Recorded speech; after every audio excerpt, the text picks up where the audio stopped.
بسم اللہ الرحمن الرحیم۔ السلام علیکم دوستو، فتح مکہ کے بعد لوگ جوک در جوک اسلام میں داخل ہونے لگے۔ نبی کریم صلی اللہ علیہ وآلہ وسلم اور آپ کے صحابہ کرام رضوان اللہ مجمعین مختلف علاقوں میں عرب قبائل کو اسلام کی دعوت دیتے تھے۔ اب خود قبائل کے وفود مدینہ آنے لگے۔ 9 ہجری کو عام الوفود کہا جاتا ہے۔ اور دوستو، آج کی ویڈیو میں ہم آپ کو انہی وفود کے بارے میں بتائیں گے۔ سیرت نگاروں کا اختلاف ہے کہ ان وفود کی تعداد کتنی ہے۔ علامہ شبلی نے سیرت النبی میں 17 یا 18 وفود کا ذکر کیا ہے، جبکہ قاضی سلیمان منصور پوری نے رحمت للعالمین میں 126 اور عبدالرؤف دانا پوری نے اسیر السیر میں 29 یا 30 وفود کا حال لکھا ہے۔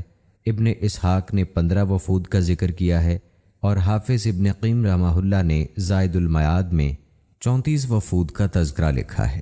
تو آج کی ویڈیو میں دوستو ہم انہی وفود کے حوالے سے آپ کو تفصیلات بتائیں گے۔ آپ کو بتائیں گے کہ جب کوئی وفد مدینہ منورہ نبی کریم صلی اللہ علیہ وآلہ وسلم کے پاس آتا تھا تو انہیں کیسے ٹھہرایا جاتا تھا، ان کی کیسے ضیافت کی جاتی تھی، اور انہیں پھر رخصت کیسے کیا جاتا تھا۔ جو لوگ دین اسلام قبول کر لیتے تھے ان کے ساتھ کیسا رویہ اپنایا جاتا تھا، اور جو لوگ دین اسلام قبول نہیں کرتے تھے ان کے ساتھ کیسا رویہ اپنایا جاتا تھا، اور نبی کریم صلی اللہ علیہ وآلہ وسلم ان سے کہاں پر ملاقات کرتے تھے۔ اور دوستو، آج کی ویڈیو میں آپ کو ایک ایسے صحابی کے قبول اسلام کا واقعہ بھی بتائیں گے کہ جنہوں نے دجال کو دیکھا ہے۔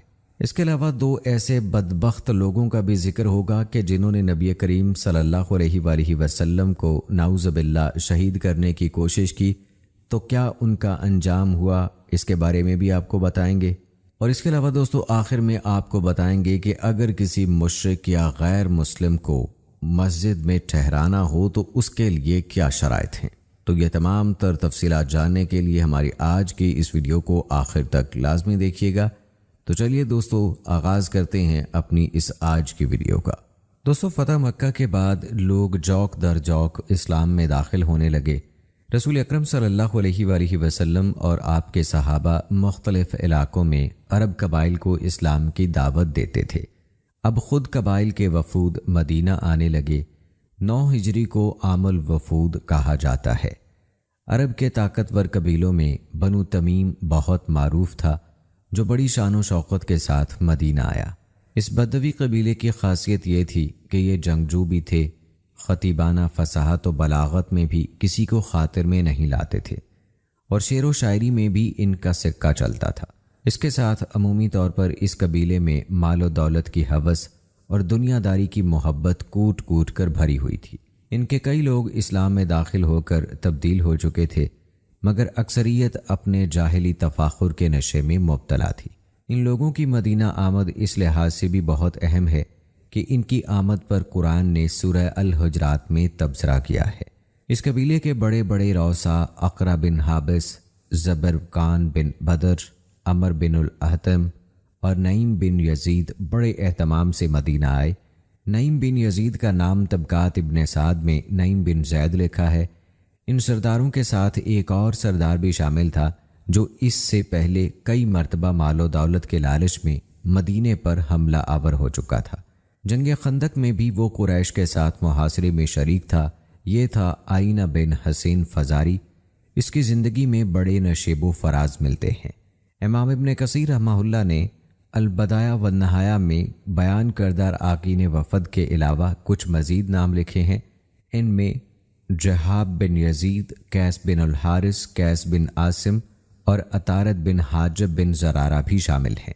جب یہ لوگ مدینہ منورہ میں پہنچے تو سیدھے مسجد نبوی کا رخ کیا۔ حضور صلی اللہ علیہ وآلہ وسلم دوپہر کے وقت استراحت فرما رہے تھے۔ تربیت یافتہ لوگوں کو تو معلوم تھا کہ حضور صلی اللہ علیہ وآلہ وسلم سے ملاقات کے کون سے مناسب اوقات ہیں اور اس میں کیا آداب ملحوظ رکھنا ضروری ہیں۔ البتہ یہ بدوی قبائل ان عادات سے نابلد تھے۔ انہوں نے مسجد میں پہنچتے ہی شور کی کیفیت پیدا کر دی اور بآواز بلند حضور صلی اللہ علیہ وآلہ وسلم کا نام لے کر پکارنے لگے۔ جب یہ لوگ مسجد نبوی میں داخل ہوئے تو بلند آواز سے پکارنے لگے کہ اے محمد، ہم ملاقات کے لیے آئے ہیں، باہر آئیے۔ ان کا شور سن کر حضور صلی اللہ علیہ وآلہ وسلم کو ایذا پہنچی۔ آپ صلی اللہ علیہ وآلہ وسلم بے آرام ہوئے، پھر بھی حجرے سے نکل کر ان کے پاس تشریف لائے۔ قرآن مجید کی سورہ الحجرات میں اللہ تبارک و تعالیٰ نے اس موضوع کو اس کی تمام باریکیوں، نزاکتوں اور آداب کے ساتھ وحی ربانی کے ذریعے قیامت تک کے لیے ثبت کر دیا۔ اللہ اور اس کے رسول صلی اللہ علیہ وآلہ وسلم کا مقام بھی واضح کیا اور نبی اکرم صلی اللہ علیہ وآلہ وسلم کے آداب و احترام کے حدود بھی متعین کر دیے۔ جاہلی انداز میں آپ کو پکارنے پر وعید سنائی اور اہل ایمان کو تا قیامت حرمت رسول صلی اللہ علیہ وآلہ وسلم کا درس بھی دیا۔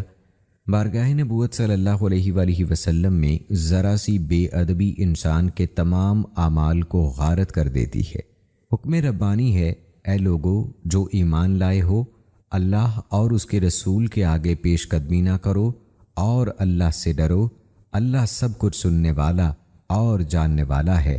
اے لوگو جو ایمان لائے ہو، اپنی آواز نبی کی آواز سے بلند نہ کرو اور نبی کے ساتھ اونچی آواز سے بات نہ کرو، جس طرح تم آپس میں ایک دوسرے سے بات کرتے ہو، کہیں ایسا نہ ہو کہ تمہارا کیا کرایا سب غارت ہو جائے اور تمہیں خبر بھی نہ ہو۔ جو لوگ رسول خدا کے حضور بات کرتے ہوئے اپنی آواز پست رکھتے ہیں، وہ در حقیقت وہی لوگ ہیں جن کے دلوں کو اللہ نے تقویٰ کے لیے جانچ لیا ہے، ان کے لیے مغفرت اور اجر عظیم ہے۔ اے نبی، جو لوگ آپ کے حجروں سے باہر سے آپ کو پکارتے ہیں، ان میں سے اکثر بے عقل ہیں۔ جب آپ حجرہ مبارک سے باہر نکلے تو ان لوگوں نے گفتگو کا آغاز ہی یوں کیا، اے محمد، ہم آپ کے پاس آئے ہیں کہ اپنے قبیلے کے مفاخر بیان کریں، بس آپ ہمیں اس کی اجازت دیجیے۔ ہمارے شاعر اور ہمارے خطیب اپنی شاعری اور خطابت کے جوہر دکھائیں گے اور بتائیں گے کہ ہمارا قبیلہ کن عالی شان اوصاف کا مالک ہے۔ ان کی بات سن کر آپ صلی اللہ علیہ وآلہ وسلم نے فرمایا، اچھا تو تمہارا خطیب جو کچھ کہنا چاہتا ہے وہ کہے۔ پس قبیلے کا خطیب اور فصاحت و بلاغت کا شاہ سوار عطارد بن حاجب کھڑا ہوا اور اس نے ایک دھواں دھار تقریر کی۔ چونکہ یہ لوگ اسلام قبول کرنے کے لیے آئے تھے، اس لیے اس نے بات کا آغاز اللہ ہی کے ذکر سے کیا۔ حمد و تعریف اس اللہ کے لیے جس نے ہم پر فضل اور احسان کیا، اور حمد و تعریف کا وہی اہل و مستحق ہے۔ عطارد کے خطاب کا خلاصہ یہ ہے، اس اللہ نے ہمیں قیادت و بادشاہت عطا فرمائی اور ہمیں مال و دولت کی فراوانی بخشی۔ ہم اپنے مال و دولت کو کار خیر میں صرف کرتے ہیں۔ ہمارا شعار ہے کہ معروف کے کاموں میں بڑھ چڑھ کر حصہ لیتے ہیں۔ اللہ نے ہمیں اہل مشرق پر غلبہ عطا فرمایا کہ ہم لوگوں کے قائد اور سردار نہیں ہیں۔ ہم سے زیادہ ساز و سامان کس کے پاس ہے اور ہم جیسی خوبیاں کس میں پائی جاتی ہیں؟ جو ہمارے ساتھ ان معاملات میں مقابلہ کرنا چاہے تو خوب سوچ لے اور پوری تیاری کر لے۔ ہم اگر اپنے فضائل بیان کرنے پر آئیں تو کرتے ہی چلے جائیں، لیکن اللہ نے ہمیں جو کچھ عطا کیا ہے اس کے بارے میں زیادہ باتیں کرنے کو مناسب نہیں سمجھتے۔ میں چیلنج کرتا ہوں کہ ہماری خطابت جیسی کوئی خطابت پیش کرے اور ہمارے اوصاف سے بہتر کوئی اپنے اوصاف بیان کرے۔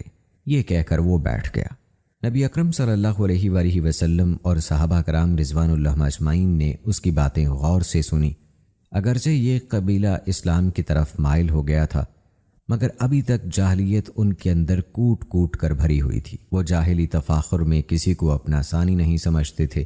نبی اکرم صلی اللہ علیہ وآلہ وسلم نے اپنے صحابہ کرام رضوان اللہ اجمعین کی طرف دیکھا اور انصاری صحابی حضرت ثابت بن قیس بن شماس رضی اللہ تعالی عنہ کو حکم دیا کہ وہ کھڑے ہو کر بنو تمیم کے خطیب کا جواب دیں۔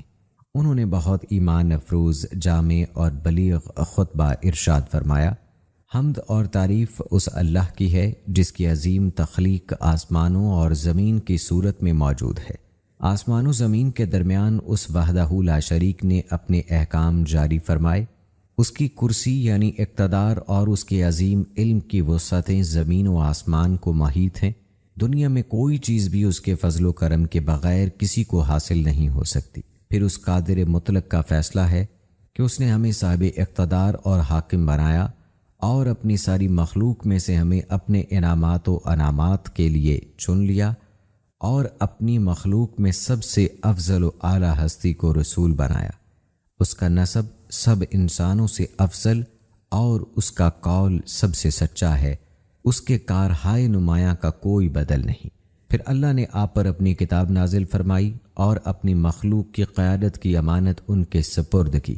سارے جہانوں میں وہ اللہ کی مخلوق سے افضل اور بہتر ہے۔ پھر رب کریم نے تمام انسانوں کو حکم دیا کہ وہ ان پر ایمان لائیں۔ پس آپ صلی اللہ علیہ وآلہ وسلم کی قوم اور قریبی رشتہ داروں میں سے بہترین حسب و نسب والے اور ازہد خوبصورت چہروں والے اور سب سے اچھے اعمال والے مہاجرین ان پر ایمان لائے۔ ان کے بعد تمام انسانوں میں سے سب سے پہلے اللہ کے رسول صلی اللہ علیہ وآلہ وسلم کی دعوت پر لبیک کہنے کا شرف ہمیں حاصل ہوا۔ آپ کے انصار و مددگار اور مشیر و وزیر ہونے کا اعزاز بھی ہم یعنی اہل مدینہ کو حاصل ہے۔ ہم لوگوں سے قتال کریں گے اگر وہ اسلام کی راہ میں مزاحم ہوں گے، یہاں تک کہ وہ ایمان لے آئیں۔ پس جو بھی اللہ اور اس کے رسول پر ایمان لے آئے، اس کا مال و جان ہر چیز محفوظ و مامون ہو جائے گی۔ جس نے کفر کا راستہ اپنایا، ہم ہمیشہ اسے نبرد آزما رہیں گے، اور ہر مد مقابل کا قتل ہمارے لیے آسان ہے۔ میں اسی پر اکتفا کرتا ہوں اور اللہ تعالیٰ سے اپنے، تم سب کے لیے اور تمام اہل ایمان مرد و خواتین کے لیے مغفرت طلب کرتا ہوں۔ تم سب پر اللہ کی سلامتی ہو۔ اس کے بعد قبیلہ بنو تمیم کا مشہور شاعر زبرقان بن بدر کھڑا ہوا اور اس نے اپنے قبیلے کی مدح میں قصیدہ پڑھا، جس کا ترجمہ ہے: ہم شریف لوگ ہیں، کوئی قبیلہ ہمارا ہمسر نہیں ہے، ہم میں بادشاہ بھی ہوئے ہیں اور ہمارے درمیان عبادت گاہیں بھی ہیں، آباد رہیں۔ کتنے ہی قبیلوں کو ہم نے زیر کر لیا جبکہ وہ ہمیں لوٹنے آئے تھے، اور ہماری فتح قابل تقلید ہے۔ ہم وہ ہیں کہ ہمارے کھلانے والے قحط میں لوگوں کو کھلاتے ہیں، اور وہ بھی بھنا ہوا گوشت، جبکہ ان حالات میں دیگر لوگ خارش زدہ جانور بھی نہیں پاتے۔ تم دیکھو گے کہ لوگوں کو ان کے سردار ہمارے پاس آتے ہیں ہر علاقے سے، پھر ہم ان کی مہمان نوازی کا اہتمام کرتے ہیں۔ ہم اپنے گلے میں سے موٹے کوہان والے جوان اور صحت مند اونٹ ذبح کرتے ہیں۔ ہمارے ہاں جو لوگ قیام کرتے ہیں تو ہم ان کی ضیافت کا حق ادا کرتے ہیں کہ وہ خوب سیر ہو جاتے ہیں۔ پس تم نہیں دیکھو گے کہ کسی قبیلے کو جس کے مقابلے پر ہم تفاخر پر اتر آتے ہیں، وہ محتاج ہو کر ہم ہی سے استفادہ کرتے ہیں، اور وہ کٹا ہوا سر بن کر رہ جاتے ہیں۔ پھر جو ہمارے مقابلے پر فخر جتاتا ہے تو ہم اس کو پہچان لیتے ہیں، نشان زد کر لیتے ہیں، اور وہ وقت تو گزر جاتا ہے مگر ہم جیسے عظیم لوگوں کے واقعات مجالس کی زینت بن جاتے ہیں۔ ہم تو کسی کی بالادستی نہیں مانتے، البتہ ہماری بات سے کوئی انکار نہیں کر سکتا۔ ہم اسی طرح فخر میں بلند و بالا رہتے ہیں۔ اس میں شک نہیں کہ بنو تمیم کو فصاحت و بلاغت اور شعر و خطابت میں کمال حاصل تھا، مگر کہاں مدح خوان رسول صلی اللہ علیہ وآلہ وسلم اور کہاں شاعر بنو تمیم۔ چنانچہ نبی اکرم صلی اللہ علیہ وآلہ وسلم نے صحابہ کی مجلس میں دیکھا تو حضرت حسان بن ثابت رضی اللہ تعالی عنہ کو موجود نہ پایا۔ وہ اس وقت غیر حاضر تھے۔ نبی اکرم صلی اللہ علیہ وآلہ وسلم نے کسی صحابی کو انہیں بلانے کے لیے بھیجا۔ حضرت حسان رضی اللہ تعالی عنہ فرماتے ہیں کہ نبی اکرم صلی اللہ علیہ وآلہ وسلم کا قاصد میرے پاس آیا اور اس نے مجھے بتایا کہ آپ صلی اللہ علیہ وآلہ وسلم مجھے بلا رہے ہیں تاکہ میں بنو تمیم کے شاعر کا جواب پیش کروں۔ پس میں فوراً حاضری کے لیے چل پڑا اور میری زبان پر یہ اشعار اسی وقت جاری ہو گئے۔ ہم نے رسول اللہ صلی اللہ علیہ وآلہ وسلم کی حفاظت کی جب آپ ہمارے پاس ہمارے ہاں ٹھہرے، چاہے قبیلہ ماد والے راضی ہوں یا ناراض۔ جب آپ صلی اللہ علیہ وآلہ وسلم ہمارے گھروں کے درمیان قیام فرما ہوئے تھے، اسی وقت ہم نے اپنی تلواروں کے ذریعے ہر سرکش اور ظالم کے مقابلے پر آپ کے دفاع کا حق ادا کیا۔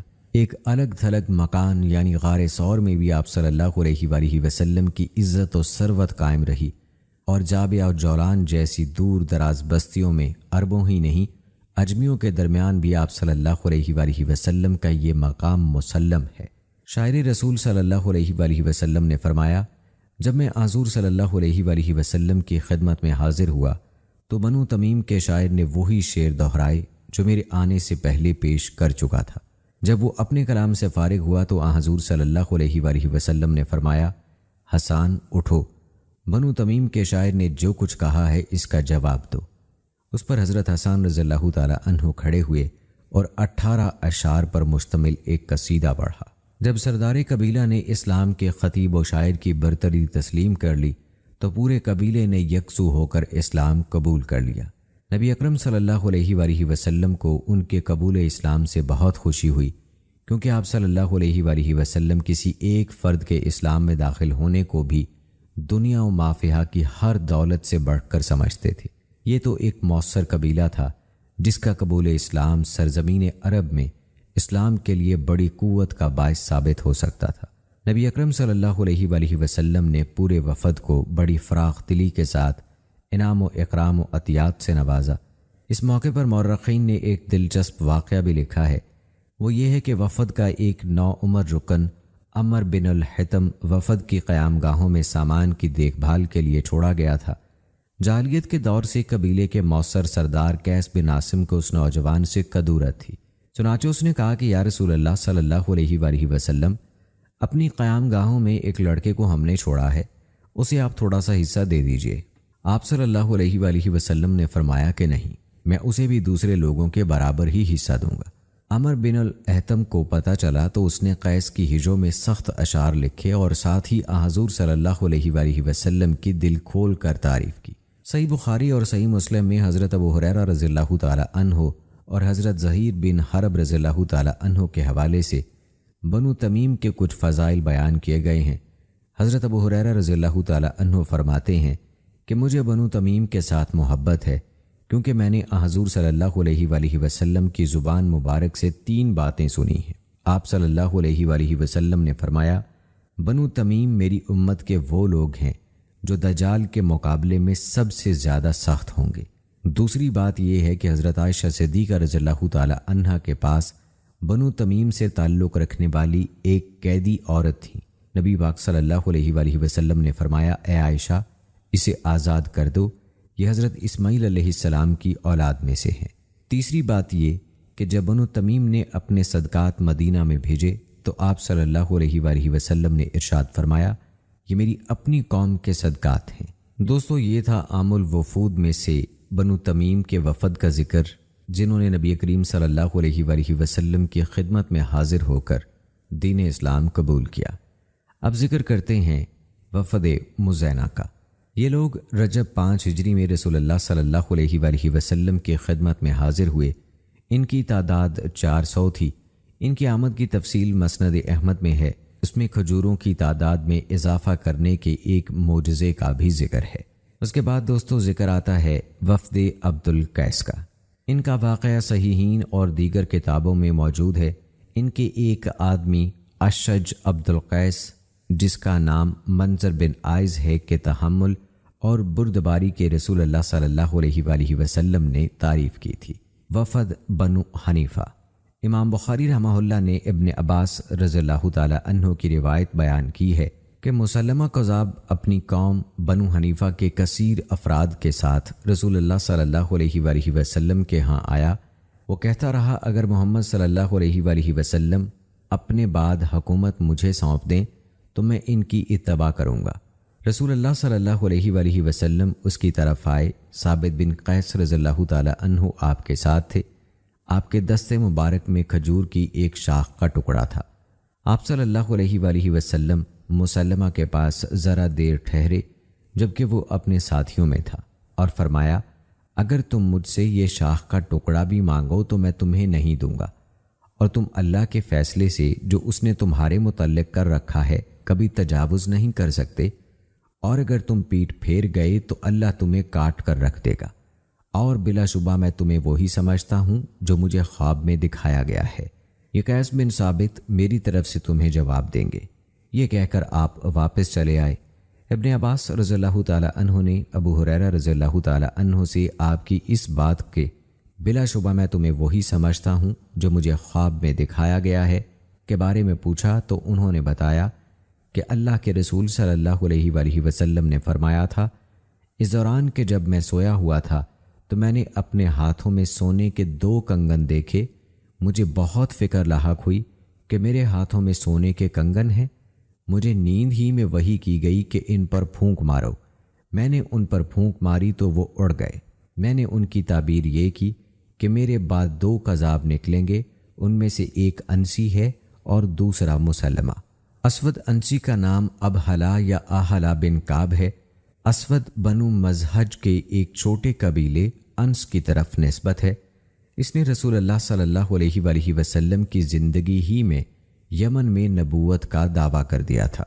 یمن کے پختہ ایمان والے مسلمانوں نے اس سے جنگ کی اور اسے اور اس کی بیوی کو قتل کر دیا، اور خلیفہ ابو بکر صدیق رضی اللہ تعالی عنہ کا لشکر پہنچنے سے پہلے ہی یہ فتنہ ملیہ میٹ کر دیا۔ اور دوستو اس کے بعد وفد آتا ہے نجران کا۔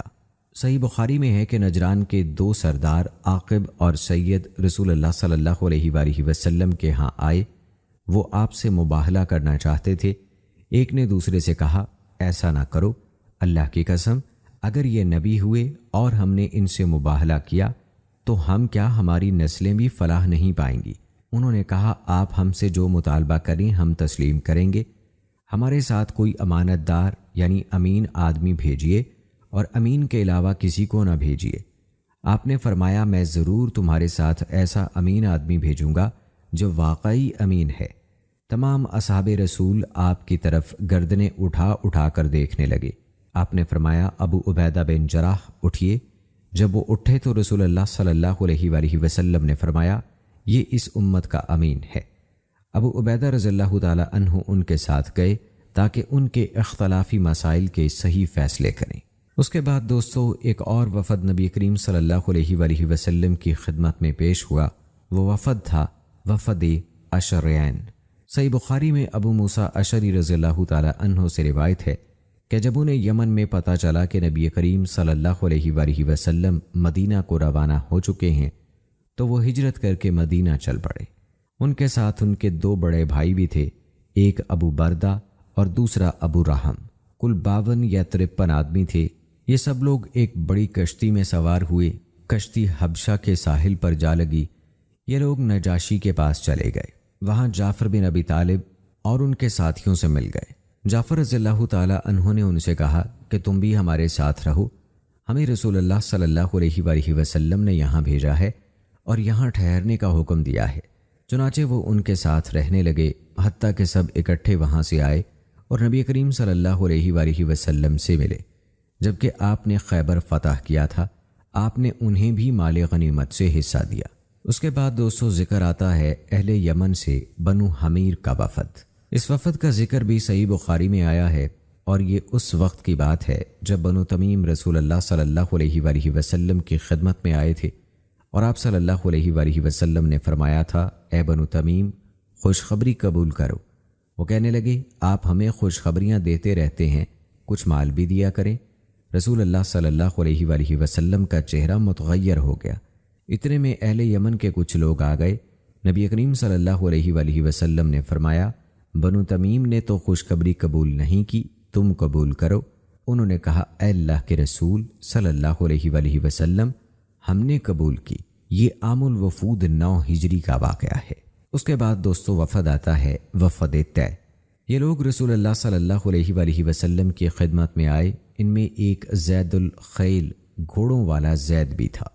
آپ نے ان کا نام زید الخیر یعنی نیکی والا زید رکھا۔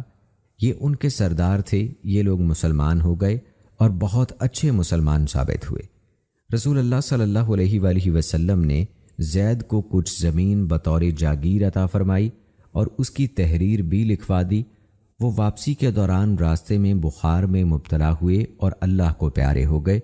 ان کی وفات کے بعد ان کی بیوی نے ان کی تمام کتابیں اور تحریریں جلا دیں کیونکہ وہ ان پڑھ تھیں۔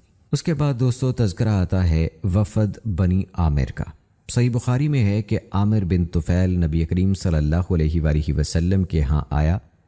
اس نے کہا، میں آپ کو 3 باتوں کے درمیان اختیار دیتا ہوں، آپ کی حکومت صحرائی علاقوں پر ہو اور میری شہری علاقوں پر، یا آپ کے بعد میں آپ کا نائب بنایا جاؤں، یا میں بنو غطفان کا 1000 سرخ گھوڑوں اور 1000 سرخ گھوڑیوں کا لشکر لے کر آپ پر حملہ کروں۔ بعد ازاں اسی ایک عورت کے گھر میں طاعون نے آ لیا۔ اس نے کہا، اونٹ کی گلٹی کی مانند ایک گلٹی، وہ بھی بنو فلاں کی ایک عورت کے گھر میں، میرا گھوڑا لاؤ۔ پھر وہ سوار ہوا اور گھوڑے ہی پر بیٹھا بیٹھا مر گیا۔ طبرانی کبیر میں روایت ہے کہ عامر بن طفیل اور اربد نے رسول اللہ صلی اللہ علیہ وآلہ وسلم کے قتل کی سازش تیار کی تھی۔ ان کا منصوبہ یہ تھا کہ ابن طفیل رسول اللہ صلی اللہ علیہ وآلہ وسلم کو باتوں میں لگائے رکھے اور اربد اچانک وار کر کے قتل کر دے۔ زیادہ سے زیادہ دیت پڑے گی کیونکہ لوگ لڑائی پسند نہیں کریں گے، لیکن اللہ تعالیٰ نے آپ کو ان دونوں کے شر سے محفوظ رکھا۔ اربد کو کچھ کرنے کی ہمت ہی نہ ہوئی۔ اللہ تعالیٰ نے عامر کو طاعون کی گلٹی سے اور اربد کو بجلی کی کڑک سے ہلاک کر دیا۔ اللہ تعالیٰ نے ان دونوں کے بارے میں فرمایا، اللہ جانتا ہے جو کچھ ہر مادہ نے اپنے پیٹ میں اٹھا رکھا ہے، اور جو کچھ رحم میں کمی کرتے ہیں اور جو کچھ اضافہ کرتے ہیں، اور اس کے ہاں ہر چیز کی ایک مقدار مقرر ہے۔ وہ غیب اور ظاہر کا جاننے والا بہت بڑا نہایت بلند ہے۔ اللہ کے نزدیک مساوی ہے کہ تم میں سے جو کوئی آہستہ بات کہے یا بلند آواز سے کہے، اور جو رات کی تاریکی میں چھپا ہوا ہو یا دن کی روشنی میں چل رہا ہو، اس کے لیے اس یعنی محمد کے آگے اور پیچھے باری باری آنے والے پہرے دار یعنی فرشتے مقرر ہیں جو اللہ کے حکم سے آپ کی حفاظت کرتے ہیں، اور وہ یعنی اللہ کڑکنے والی بجلیاں بھیجتا ہے، پھر انہیں جس پر چاہتا ہے گرا دیتا ہے۔ پھر دوستو اس کے بعد تذکرہ آتا ہے وفد جذام کا۔ صلح حدیبیہ کے زمانے میں غزوہ خیبر سے پہلے رفاع بن زید جذامی اپنی قوم کے 10 افراد کے ہمراہ رسول اللہ صلی اللہ علیہ وآلہ وسلم کی خدمت میں حاضر ہوئے اور مسلمان ہو گئے، اور بہت اچھے مسلمان ثابت ہوئے۔ انہوں نے رسول اللہ صلی اللہ علیہ وآلہ وسلم کو ایک غلام تحفے میں دیا۔ اللہ کے رسول صلی اللہ علیہ وآلہ وسلم نے انہیں ایک تحریر لکھوا دی اور انہیں ان کی قوم کی طرف بھیجا۔ انہوں نے اپنی قوم کو اسلام کی دعوت دی تو وہ سب مسلمان ہو گئے۔ اور آئیے دوستو اب تذکرہ کرتے ہیں بنو سعد بن بکر کے وفد کا۔ بنو سعد بن بکر نے زمام بن سالبہ کو اپنا نمائندہ بنا کر رسول اللہ صلی اللہ علیہ وآلہ وسلم کی خدمت میں بھیجا۔ وہ آپ کے ہاں آئے، اپنا اونٹ مسجد کے دروازے کے قریب بٹھایا، اس کا گھٹنا باندھا، پھر رسول اللہ صلی اللہ علیہ وآلہ وسلم کی مجلس میں حاضر ہوئے۔ آپ اپنے چند صحابہ کرام کے ساتھ مسجد نبوی میں تشریف فرما تھے۔ زمام نے رسول اللہ صلی اللہ علیہ وآلہ وسلم کے قاصد سے ارکان اسلام کے بارے میں سن رکھا تھا۔ وہ ہر فریضے کا خود ہی ذکر کرتے اور اللہ کا واسطہ دے کر آپ سے اس کی تصدیق کراتے تھے۔ رسول اللہ صلی اللہ علیہ وآلہ وسلم انہیں جواب دیتے جاتے۔ جب وہ تحقیق و تصدیق سے فارغ ہوئے تو کلمہ شہادت پڑھا اور مسلمان ہو گئے۔ پھر اپنا اونٹ سنبھالا اور اپنی قوم کی طرف چل دیے۔ جا کر انہیں رسول اللہ صلی اللہ علیہ وآلہ وسلم کی باتیں بتائیں، ان کو اسلام کی دعوت دی اور لات و عزا کو اعلانیہ چھوڑ دیا۔ پوری قوم مسلمان ہو گئی۔ ابن عباس رضی اللہ تعالی عنہ کا کہنا ہے، ہم نے کسی قوم کے نمائندے کو زمام بن سالبہ رضی اللہ تعالی عنہ سے افضل نہیں پایا۔ اس روایت کے الفاظ سے ثابت ہوتا ہے کہ وہ فتح مکہ سے پہلے اپنی قوم کے پاس واپس پہنچ گئے تھے، کیونکہ فتح مکہ کے ایام ہی میں خالد بن ولید رضی اللہ تعالی عنہ نے عزا کو تباہ کیا تھا۔ زمام کے قبول اسلام کے واقعے سے ظاہر ہوتا ہے کہ اس وقت تک عربی قبائل میں اسلامی تعلیمات پھیل چکی تھیں۔ یہی وجہ تھی کہ زمام رضی اللہ تعالی عنہ اسلامی تعلیمات کے بارے میں پوچھنے نہیں، ان کے متعلق تحقیق و تصدیق کے لیے آئے تھے۔ وہ ایک ایک کر کے اپنی معلومات آپ کے سامنے پیش کرتے جاتے اور پھر آپ سے اس کی تصدیق کراتے جاتے۔ گویا وہ آپ صلی اللہ علیہ وآلہ وسلم کے پاس آنے سے پہلے ان تمام دینی فرائض سے آگاہ تھے۔ اور دوستو آئیے اب ذکر کرتے ہیں ایک بہت ہی مشہور قبیلے کا، جس کا وفد نبی کریم صلی اللہ علیہ وآلہ وسلم کے پاس آیا۔ جی ہاں دوستو، قبیلہ دوس کا، جن سے طفیل بن عمر دوسی رضی اللہ تعالی عنہ نبی کریم صلی اللہ علیہ وآلہ وسلم کے پاس آئے تھے۔ ابن اسحاق نے طفیل بن عمر دوسی رضی اللہ تعالی عنہ کا واقعہ بیان کیا ہے کہ طفیل مکہ آئے جبکہ رسول اللہ صلی اللہ علیہ وآلہ وسلم وہیں تھے۔ طفیل ایک معزز آدمی اور عقل مند شاعر تھے، اس لیے قریش کے کچھ سرکردہ لوگ ان سے ملنے آئے۔ قریش کا مقصد یہ بھی تھا کہ انہیں کسی طریقے سے رسول اللہ صلی اللہ علیہ وآلہ وسلم کی باتیں سننے سے روک دیا جائے۔ قریش نے ہر قسم کے دلائل سے انہیں مطمئن کرنے کی کوشش کی۔ نتیجتاً انہوں نے پکا ارادہ کر لیا کہ رسول اللہ صلی اللہ علیہ وآلہ وسلم کی کوئی بات نہیں سنیں گے۔ انہوں نے اپنے کانوں میں روئی ٹھونس لی، پھر مسجد الحرام میں آئے اور اللہ کے رسول صلی اللہ علیہ وآلہ وسلم کے قریب ہی بیٹھے۔ اللہ تعالیٰ کا کرنا یہ ہوا کہ اس قدر احتیاط کے باوجود ان کے کان میں رسول اللہ صلی اللہ علیہ وآلہ وسلم کی کوئی بات پہنچ ہی گئی۔ انہیں رسول اللہ صلی اللہ علیہ وآلہ وسلم کا کلام بہت اچھا لگا۔ وہ دل میں کہنے لگے کہ میں اچھا بھلا عقل مند شاعر ہوں، کلام کے حسن و قباح کو خوب جانتا ہوں، سمجھتا ہوں، پھر کیا وجہ ہے کہ میں اس کی بات نہ سنوں؟ انہوں نے کانوں سے روئی نکال دی اور آپ صلی اللہ علیہ وآلہ وسلم کے اٹھنے کا انتظار کرنے لگے۔ جب آپ گھر کو چلے گئے تو وہ بھی آپ کے پیچھے پیچھے پہنچ گئے اور قریش سے ملاقات کا پورا واقعہ آپ صلی اللہ علیہ وآلہ وسلم کو بتایا۔ جب انہوں نے آپ صلی اللہ علیہ وآلہ وسلم کی مزید باتیں سنی تو وہ انہیں بہت اچھی لگیں اور وہ مسلمان ہو گئے۔ انہوں نے واپسی پر رسول اللہ صلی اللہ علیہ وآلہ وسلم سے درخواست کی کہ مجھے اللہ تعالیٰ کی طرف سے کوئی نشانی مل جائے تاکہ مجھے اپنی قوم کو اسلام کی طرف دعوت دینے میں سہولت رہے۔ اللہ تعالیٰ نے ان کے کوڑے کے کنارے میں نور پیدا فرما دیا۔ جب وہ اپنی قوم میں پہنچے تو ان کے ہاتھ پر سب سے پہلے ان کے والد اور والدہ اسلام لائے، لیکن قبیلہ دوست نے کسی گرم جوشی کا اظہار نہ کیا۔ یہ دوبارہ رسول اللہ صلی اللہ علیہ وآلہ وسلم کی خدمت میں حاضر ہوئے اور آپ سے دوست پر بد دعا کرنے کی درخواست کی، لیکن رسول اللہ صلی اللہ علیہ وآلہ وسلم نے دعا کی، اے اللہ دوست کو ہدایت دے۔ آپ صلی اللہ علیہ وآلہ وسلم نے ان سے کہا، تم دوبارہ اپنی قوم کے پاس جاؤ، انہیں دعوت دو اور ان سے نرمی برتو۔ وہ واپس آ گئے اور غزوہ خندق کے بعد تک انہیں دعوت اسلام دیتے رہے۔ پھر وہ اسلام قبول کرنے والوں کے ہمراہ خیبر میں رسول اللہ صلی اللہ علیہ وآلہ وسلم کے پاس حاضر ہوئے۔ یہ تقریباً 70 یا 80 گھرانے تھے، ان سب کا تعلق دوست سے تھا۔ آپ صلی اللہ علیہ وآلہ وسلم نے مسلمانوں کے ساتھ ان کے لیے بھی غنیمت سے حصہ نکالا۔ پھر یہ رسول اللہ صلی اللہ علیہ وآلہ وسلم کے ساتھ ہی رہے۔ فتح مکہ کے بعد انہوں نے درخواست کی کہ انہیں عمر بن حمحمہ کے بت ذوالقفین کی طرف بھیجا جائے۔ انہوں نے وہاں پہنچ کر اسے نظر آتش کر دیا۔ یہ حدیث کہ اے اللہ دوست کو ہدایت دے بخاری و مسلم کی ہے۔ طفیل رضی اللہ تعالی عنہ کا رسول اللہ صلی اللہ علیہ وآلہ وسلم کے پاس مکہ میں آنا مسلم کی روایت سے ثابت ہے۔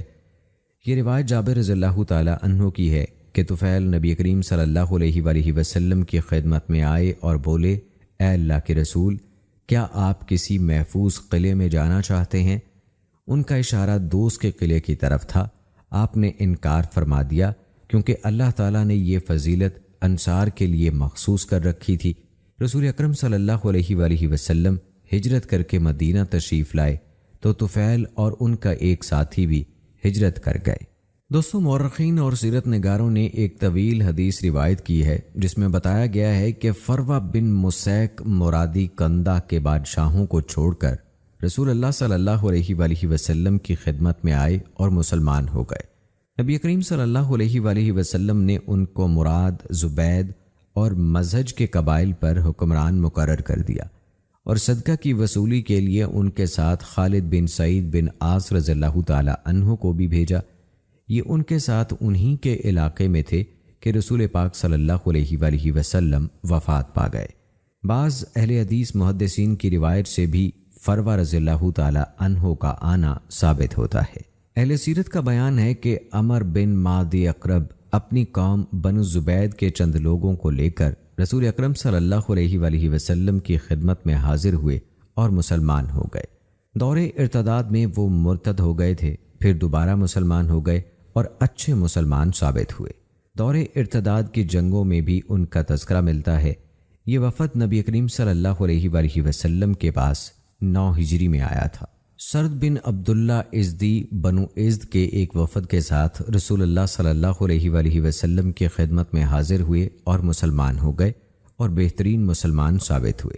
رسول اللہ صلی اللہ علیہ وآلہ وسلم نے انہیں ان کی قوم میں سے مسلمان ہونے والوں کا امیر مقرر کر دیا اور انہیں حکم دیا کہ یمن میں اپنے قریب رہنے والے اہل شرک سے جہاد کرو۔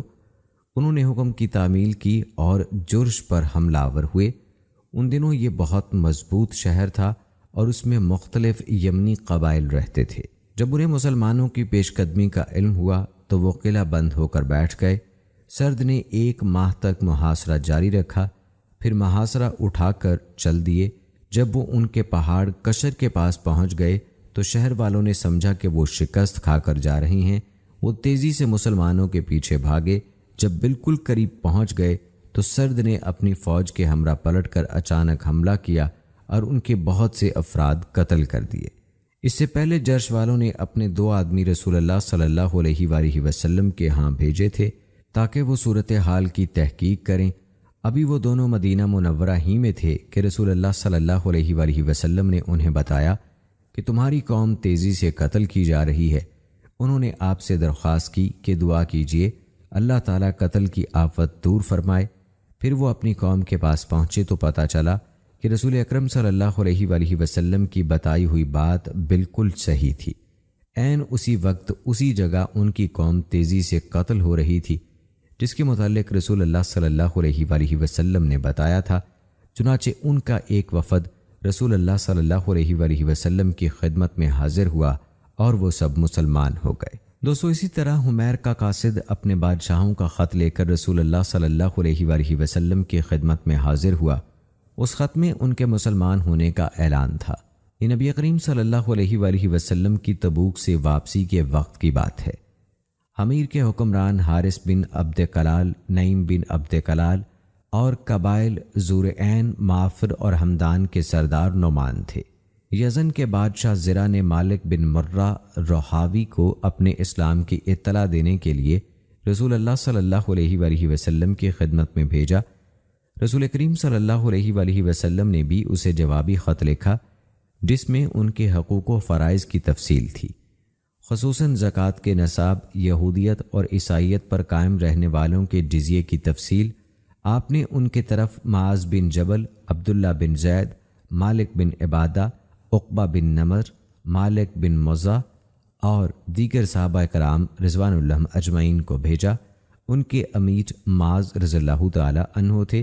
آپ نے اس جوابی خط میں ان سب کے نام بھی لکھے اور انہیں اپنے ان فرستادوں سے حسن سلوک کی وصیت کی۔ یہ رمضان المبارک 9 ہجری کی بات ہے۔ پھر دوستو، جریر بن عبداللہ بجلی رضی اللہ تعالی عنہ مدینہ منورہ پہنچے تو رسول اللہ صلی اللہ علیہ وآلہ وسلم مسجد میں خطبہ دے رہے تھے۔ آپ نے ان کے مسجد میں آنے سے پہلے اپنے خطاب میں ان کا تذکرہ یوں فرمایا: اس دروازے یا اس راستے سے تمہارے پاس یمن والوں کا بہترین شخص داخل ہوگا، اس کے چہرے پر فرشتوں کی سی نورانیت حویدہ ہوگی۔ جریر رسول اللہ صلی اللہ علیہ وآلہ وسلم کے ہاتھوں پر مسلمان ہو گئے اور آپ سے بیعت کی۔ اللہ کے رسول صلی اللہ علیہ وآلہ وسلم نے ان کی بہت عزت افزائی فرمائی، انہیں اپنی پوشاک پہنائی اور فرمایا: جب تمہارے پاس کسی قوم کا معزز سردار آئے تو اس کی عزت کیا کرو۔ ظاہر تو یہی ہے کہ ان کا اسلام فتح مکہ سے بعد کا ہے۔ امام احمد رحمہ اللہ نے خود ان کی یہ بات نقل کی ہے کہ میں سورہ المائدہ کے نازل ہونے کے بعد مسلمان ہوا اور میں نے اپنے مسلمان ہونے کے بعد رسول اللہ صلی اللہ علیہ وآلہ وسلم کو موزوں پر مسح کرتے دیکھا ہے۔ ابن سعد کا بیان ہے کہ یہ اور ان کے ساتھی وفد کی صورت میں آئے اور مسلمان ہو گئے تھے۔ وفد میں 150 افراد شامل تھے۔ یہ رمضان المبارک 10 ہجری کی بات ہے، اور کچھ روایات یہ بھی ہیں جن سے پتہ چلتا ہے کہ جریر رضی اللہ تعالی عنہ بنو بجیلہ اور بنو کشیر کے 100 آدمی لے کر آئے تھے۔ بعض نے ان کے وفد کی تعداد 700 اور بعض نے 500 افراد لکھی ہے۔ پھر دوستو، ہجر موت کے ایک سردار وائل بن حجر رضی اللہ تعالی عنہ بھی آپ کے پاس حاضر ہوئے۔ ان کے والد ہجر موت کے بادشاہوں میں سے ایک تھے۔ کہا جاتا ہے کہ اللہ کے رسول صلی اللہ علیہ وآلہ وسلم نے ان کے آنے سے پہلے صحابہ کرام کو ان کی آمد کی خوشخبری ان الفاظ میں سنائی تھی: تمہارے پاس بادشاہوں کا ایک شہزادہ آ رہا ہے۔ جب یہ حاضر ہوئے تو رسول اللہ صلی اللہ علیہ وآلہ وسلم نے انہیں خوش آمدید اور مرحبا کہا، انہیں اپنے قریب بلایا، خصوصی جگہ دی، ان کے لیے اپنی چادر مبارک بچھا دی اور دعا فرمائی: اے اللہ، وائل، اس کی اولاد اور اولاد کی اولاد میں برکت فرما۔ آپ صلی اللہ علیہ وآلہ وسلم نے انہیں ہجر موت کے سرداروں کا حاکم مقرر فرمایا اور جاگیر کے طور پر کچھ زمین بھی دی۔ پھر دوستو امام بہقی رحمہ اللہ نے زیاد بن حارث سدائی کے حوالے سے اپنی سند کے ساتھ بیان کیا ہے، زیاد نے کہا کہ میں رسول اللہ صلی اللہ علیہ وآلہ وسلم کی خدمت میں حاضر ہوا اور آپ کے دست حق پرست پر بیعت اسلام کا شرف حاصل کیا۔ بعد میں اپنی قوم کے پاس لوٹ آیا اور دوبارہ پھر آپ کی خدمت میں حاضر ہو کر اپنی قوم کے مسلمان ہونے کی خوشخبری سنائی۔ اور پھر دوستو باری آتی ہے مشہور قبیلے ثقیف کے وفد کی۔ رسول اللہ صلی اللہ علیہ وآلہ وسلم کی تبوک سے تشریف آوری کے بعد رمضان المبارک 9 ہجری میں بنو ثقیف نے عبد اللیل بن عمر کی سرکردگی میں ایک وفد رسول اللہ صلی اللہ علیہ وآلہ وسلم کی خدمت میں بھیجا۔ ان کے ساتھ بنو مالک کے 3 آدمی اور احلاف کے 2 آدمی بھی تھے۔ ان سب نے اپنے اور اپنی اپنی قوم کے مسلمان ہونے کا اعلان کیا اور رسول اللہ صلی اللہ علیہ وآلہ وسلم سے درخواست کی کہ ہمارے بت لات کی شکست و ریخت 3 سال تک مؤخر کر دی جائے تاکہ ہماری قوم میں ہیجان پیدا نہ ہو۔ آپ نے ان کی یہ بات قبول کرنے سے انکار کر دیا۔ پھر وہ آپ سے ایک سال کی کمی کے ساتھ رعایت طلب کرتے رہے حتیٰ کہ وہ 1 مہینے کی مدت پر آ گئے، مگر آپ صلی اللہ علیہ وآلہ وسلم نے بت شکنی کے بارے میں لمحہ بھر کی مہلت دینے سے بھی انکار کر دیا۔ البتہ انہیں بت گرانے کی ذمہ داری سے مستثنا کر دیا اور اس کام کے لیے آپ نے ابو سفیان اور مغیرہ بن شعبہ رضی اللہ تعالی عنہ کو مامور فرمایا۔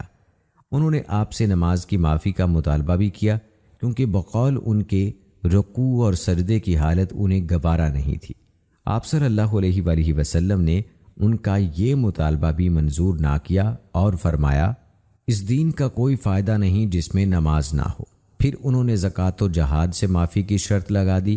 آپ نے ان کی یہ بات مان لی اور فرمایا جب یہ مسلمان ہو جائیں گے تو زکوٰۃ بھی دیں گے اور جہاد بھی کرنے لگیں گے۔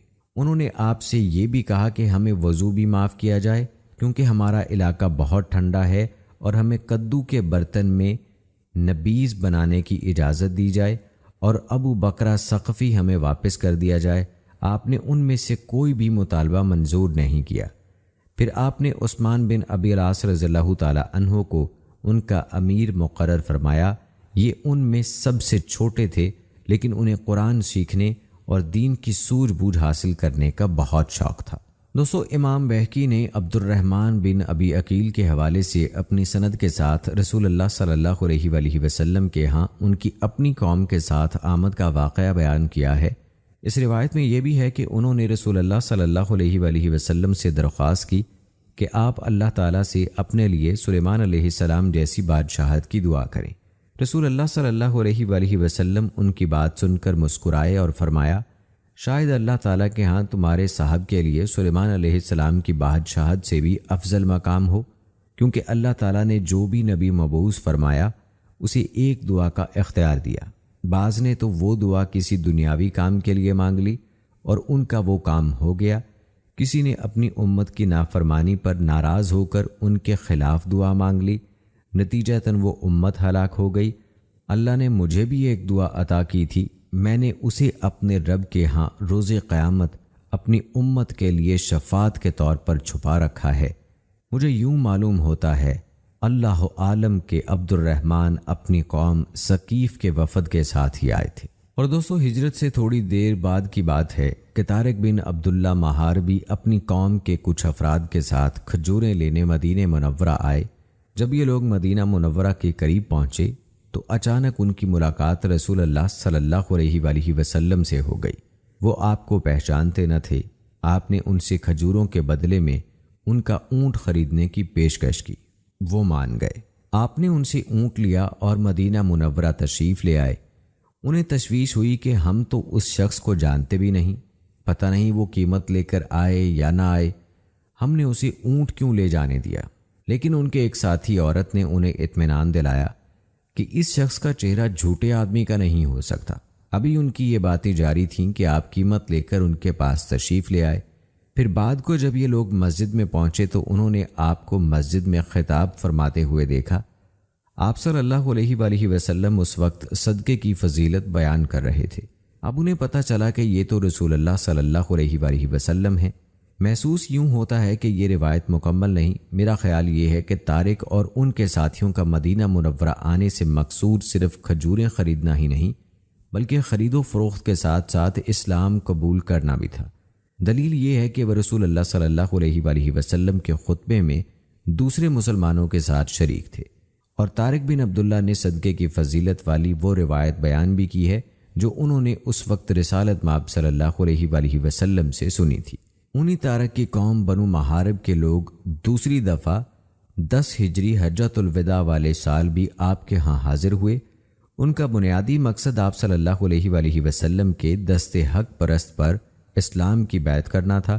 یہ 10 آدمی تھے، ان میں سواد بن حارث اور ان کے بیٹے خزیمہ بھی شامل تھے۔ یہ سب مسلمان ہو گئے اور کہنے لگے ہم اپنی پوری قوم کے نمائندے اور ضامن ہیں۔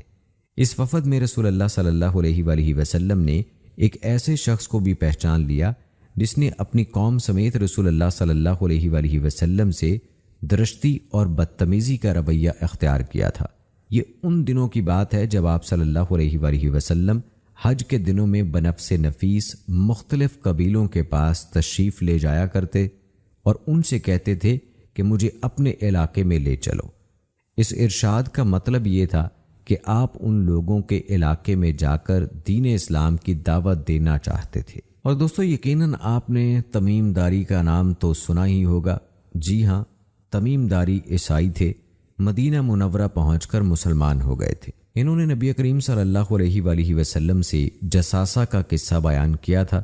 جساسہ کے بارے میں آپ کو دوستو بتاتے چلیں کہ یہ ایک پراسرار جانور ہے جو جزیروں میں رہتا ہے اور حالات و واقعات کی خبریں دجال تک پہنچاتا ہے۔ اور اگر آپ نے دجال کا قصہ سنا ہے تو یقیناً آپ جان جائیں گے کہ حضرت تمیم داری کا پورا واقعہ کیا ہے۔ رسول اللہ صلی اللہ علیہ وآلہ وسلم نے ان کے حوالے سے یہ قصہ منبر پر بیان فرمایا۔ محدثین نے اسے ان کے مناقب میں شمار کیا ہے۔ ابن سقن نے کہا یہ اور ان کے بھائی نعیم 9 ہجری میں مسلمان ہوئے۔ ابن اسحاق کے مطابق یہ مدینہ منورہ آئے اور رسول اللہ صلی اللہ علیہ وآلہ وسلم کے ساتھ جنگوں میں شریک ہوئے۔ اور دوستو اس کے علاوہ اگر ذکر کیا جائے تو عام الوفود میں بہت سارے ایسے وفود ہیں جو کہ نبی کریم صلی اللہ علیہ وآلہ وسلم کی خدمت میں حاضر ہوئے، جن میں بنو حارث، حمدان، حکم بن حزن، وفد بنو فزارہ، وفد ابس، وفد بنی مرہ، وفد بنی سالبہ، وفد بنی کلاب، وفد بنی عقیل بن کعب، وفد بنی جادہ، وفد بنی بقہ کنانہ کا نمائندہ، وفد بنی عبد بن عدی۔ اسی طرح دوستو اشجع کا وفد، باہلا کا وفد، بنو سلیم بن جابر کا وفد، بنی حلال بن عامر کا وفد، بنی بکر بن وائل کا وفد، تغلب، بنو عنبر، تجیب، خلان، جبل تہامہ۔ اس کے علاوہ بھی دوستو بہت سارے ایسے نام ہیں جن میں جافی، سادیہ حزیم، باہرہ، غسان، غامد، غافد، بنو ماہرہ، بارک، جیشان، وفد اسلم، وفد سلامان، وفد صدف، وفد عذرا، وفد قلب، اور بھی دوستو ایسے بے شمار وفود تھے جو نبی کریم صلی اللہ علیہ وآلہ وسلم کی خدمت میں حاضر ہوئے، جن میں سے ایسے بہت سارے وفود تھے جنہوں نے دین اسلام قبول کیا۔ اور دوستو اگر بات کی جائے کہ ان وفود کی روایات سے کون سے ایسے فوائد اور احکام ہمارے سامنے آتے ہیں تو رسول اللہ صلی اللہ علیہ وآلہ وسلم کی خدمت عالیہ میں ان قبائل کے وفود کی حاضری سے یہ حقیقت روشن ہو جاتی ہے کہ رسول اللہ صلی اللہ علیہ وآلہ وسلم کی حیات طیبہ میں اسلام پورے جزیرہ عرب میں پھیل چکا تھا، اور مدینہ منورہ کی اسلامی حکومت کے پرچم تلے سارا جزیرہ عرب ایک وحدت بن گیا تھا۔ مدینہ منورہ میں وفود کی پے بپے آمد سے فتح و نصرت کا وہ وعدہ پورا ہو گیا جو اللہ تعالیٰ نے اپنے نبی کریم صلی اللہ علیہ وآلہ وسلم سے کیا۔ دیگر قوموں اور قبیلوں کا کما حق ہو احترام اور ان کے قیام و طعام کا انتظام رسول اللہ صلی اللہ علیہ وآلہ وسلم کے حسن و انتظام اور اسلامی آداب اور بے مثل اخلاق کریمانہ کی نادر مثال ہے۔ آپ صلی اللہ علیہ وآلہ وسلم مہمانوں کا گرم جوشی سے استقبال کرتے، شایان شان مہمان نوازی فرماتے اور مہمانوں کو عطیات بھی دیتے تھے۔ حق یہی ہے کہ نبی کریم صلی اللہ علیہ وآلہ وسلم کی شان فیاضی کی کوئی مثال نہیں ملتی۔ اگر کسی مشرک سے توقع ہو کہ وہ اسلام قبول کرے گا تو اسے مسجد میں ٹھہرایا جا سکتا ہے۔ نبی کریم صلی اللہ علیہ وآلہ وسلم بنو ثقیف کے وفد سے مسجد میں ملاقات کیا کرتے اور انہیں اسلام کی تعلیمات سے روشناس کراتے تھے۔